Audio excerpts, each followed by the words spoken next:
Venezia. Le indagini del nucleo di polizia tributaria hanno portato al sequestro nel milanese di una partita di droga introdotta illecitamente in Italia e destinata anche al Veneto.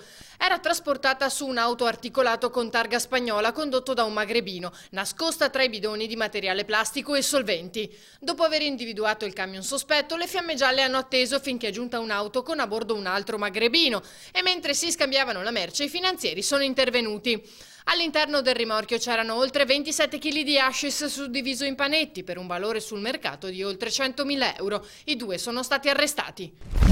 Spinea. 3 colpi in poche ore. 3 i veicoli presi di mira, 2 automobili e un furgone forzati dai malviventi che in 2 casi sono riusciti a portarsi via un discreto bottino. Il caso più clamoroso è quello di un'Audi parcheggiata in località Villaggio dei Fiori, a cui i ladri hanno smontato cofano e mascherone anteriore puntando ai fanali. Un'operazione eseguita con professionalità. Poi si sono diretti verso il furgone rubando tutta l'attrezzatura all'interno e infine mandato in frantumi uno dei vetri posteriori della terza auto, ma da qui sono andati via a mani vuote. Santa Maria di Sala. I vigili del fuoco sono intervenuti per un incidente tra 2 auto e un furgone all'incrocio tra via Caltana e via Rivale, località Caselle.